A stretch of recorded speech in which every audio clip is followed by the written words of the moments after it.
What is up, everyone? Hopefully all is well. New Year's Eve is, well, I guess upon us tomorrow. Today's the 30th, technically. But this will be New Year's Eve. Happy New Year's to y'all. Happy New Year's Eve. So a Week 1 loss to Clemson, it was expected. But now we're going to take a look at Heisman hopefuls. Mark Ingram, who I believe wins the Heisman for this coming season, technically in real life. You got Case Keenum, Kellen Mond, Terrell Pryor, and then Trent Richardson is starting to stamp himself in the national spotlight, taking over pretty much all the usage compared to Mark Ingram, which I'm pretty sure it wasn't, well, mainly a Mark Ingram backfield, but Trent Richardson, who ended up, I believe he ended up winning the Heisman himself, leading up to the game in which there were two SEC teams in the championship, LSU and Alabama, since Alabama had lost to LSU earlier in the year, only for LSU then to get stomped by Alabama, in which Trent Richardson had a great game, and Trent Richardson ended up stinking it up in the NFL for the Colts. So, you know, that is what it is. At least we're seeing Jonathan Taylor start to show a little bit himself. But look at that. If you took the quick glimpse, both teams rated, but I think it was between 100 and 110th in the country. This is going to be a shit show of a conference. This is going to be a shit show of a game. Hopefully we have way better performance offensively for this team. I know we start the game off right there with a terrible run, but try to get the run going. Frankly, because I do expect a lot more opportunities in this game going up against Rice. And what do you know? It's just not looking good for either team. 2 sacks in a row right there after a negative 2-yard rush by who should be our star impact player. And they end up getting a nice punt return as well, just because of terrible positioning. But fortunately enough, first down, but it's going to be taken back. 1st and 20 now after the holding penalty. Nice play.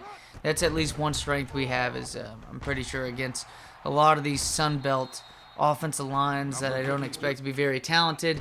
We have a good set of D tackles. Not so good on the edge, but definitely in the middle. Nice sack right there to get the fumble recovery. And then a dangerous pass, but again, like I said, we're facing Sun Belt defenses. I shouldn't anticipate too much difficulty or any obstacles while we're on offense. It'll be mainly our own performance and lack of talent itself. And speaking of, beautiful touchdown pass. It's a slant call. Beat his man right off the ball. I thought it could have been an incomplete pass setting up on a hit by a linebacker, so I cut it in twice just to make sure, and he's not touched whatsoever. Cool highlight slow-mo.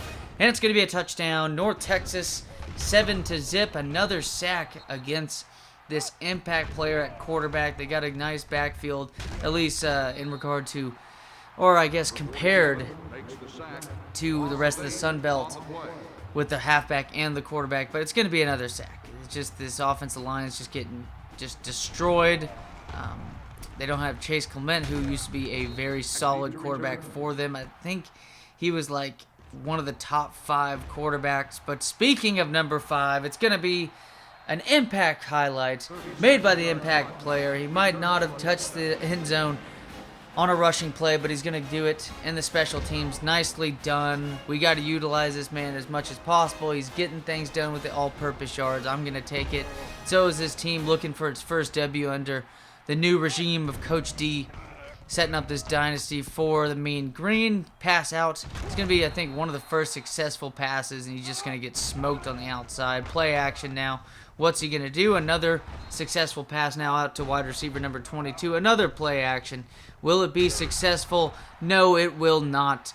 Nice interception. More so gifted to cornerback number 21. Going to be an interception by the defense. Going to be taken about 15 yards down the field. Nice highlight right here, as just, it's been a shit so far for this Rice offense. Just not good whatsoever. It doesn't appear that their defense has the same bug. They've been playing pretty well, but I think for the most part we're going to be able to utilize great field positioning and a lot more opportunities, getting a lot of sacks, a lot of 3-and-outs and stuff. But beautiful move by halfback number 5. I probably should have cut it left right there, but who knows? Who knows with this offense? Beautiful cut move by wide receiver number 82. Wide receivers get involved quite a bit in this game.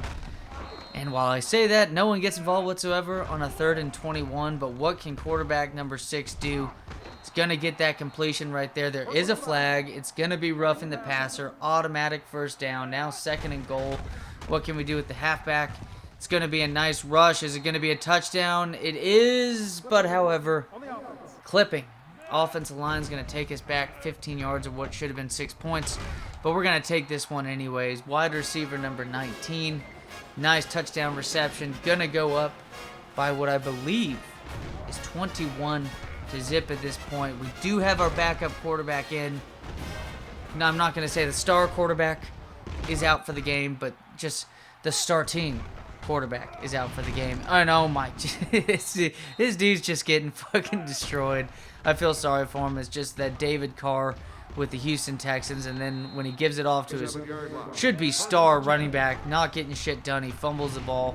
And then, I mean, this is sacks galore. It doesn't matter if we're on offense. It doesn't matter if we're up by 3 touchdowns. They're just getting a shit ton of sacks. I need to use this quarterback avoidance more. I'm pretty sure it's in this game as well, just like it started off in NCAA 2008. But we do have a more athletic quarterback in our quarterback number 14. He's a true freshman, so I do expect a nice relationship to start off between this quarterback and then the true freshman offensive lineman, who is 76 overall.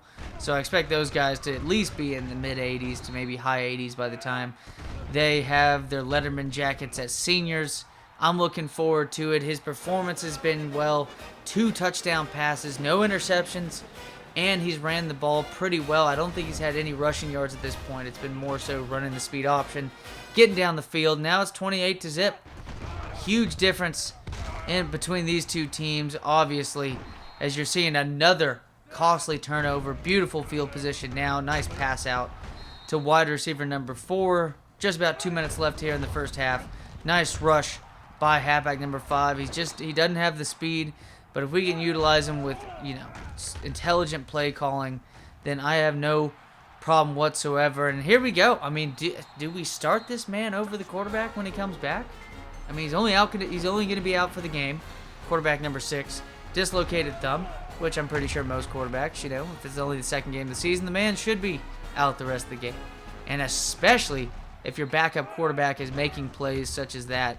Nicely done. 3 touchdowns, total touchdowns on the day, 2 passes, and that 1 rushing touchdown. Getting things done, and so is the defense. Flag on the play, gonna be holding. Fuck that shit. Coach D ain't gonna deal with another 3rd down. You already got the advantage. And speaking of another bit of advantage, 20 yards down the field to wide receiver number 82. Throwing it now to wide receiver number 19. 35 to 0 at this point. And then a pass out to him. Beautiful, beautiful broken tackle. Just gave him the forearm shiver. Just the middle and the right side of the field getting utilized so well.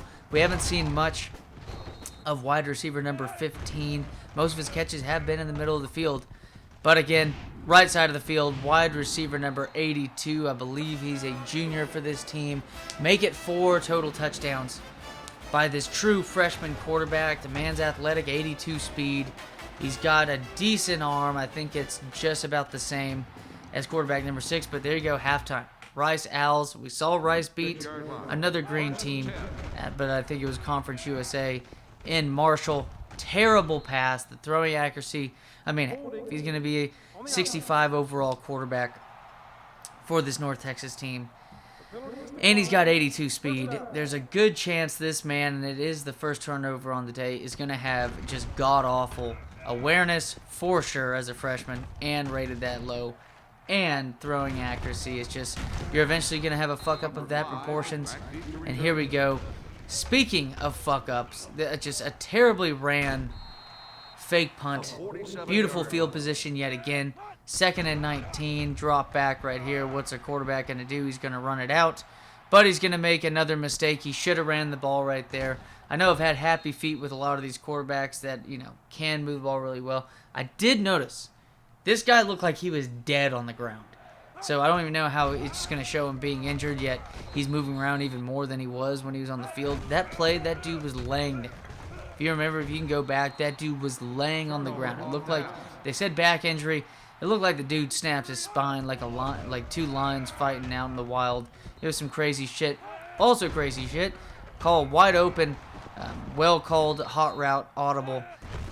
wide open down the field, but it's just not accurate at all. They're on the same page, they're at home, so they shouldn't have any crowd noise get in the way of that. But whatever, it is what it is. Still up by 6 touchdowns. Quarterback throws it back, and a beautiful interception. Going to be tackled right away. But he should have utilized that intelligence to bat the ball down and play some defense instead. It's going to be a second interception on the day, not by this corner, or actually no, I believe it is the second interception of the day by the cornerback. But getting this man involved, he is the top target for this offense. And then bam, just gets the living tits rocked out of him. But I mean, if you're gonna get the shit knocked out of you, you might as well be up by 42 points while you're doing it. 4th and 2 now, ball at the 37 of Rice, and he's gonna get it to his man, the leading reception leader on this offense. I don't think he's leading the yards, but woo! Beautiful cut move by our boy. Breaks a 20-plus yard run, and this team is rolling. We knew that he was going to get involved a lot more in the second half. Maybe that was a bad play call to start the second half. Maybe it was just a little bit of greed, trying to see what kind of game we can get out of our quarterback. Was to start the second half on that play-action play. It just wasn't smart.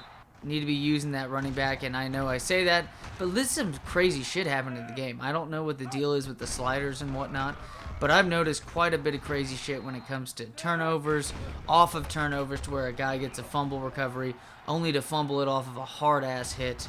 And there you go, beautiful stiff arm, but it is going to be 4th down. We finally punted. It might have been the first punt of the day, since that 4th and 2 was the first 4th down opportunity of the day earlier. Converted it, got the touchdown, but not that time. 49-0. Rice with what I guess should have been, that should have been an interception, but a nice, beautiful run right here. Gonna put him over actually 100 yards on the day, so over 300 yards passing, over 100 yards rushing. A wonderful start to conference play for the history of this Coach D, if he's gonna try to set this team up to be solid.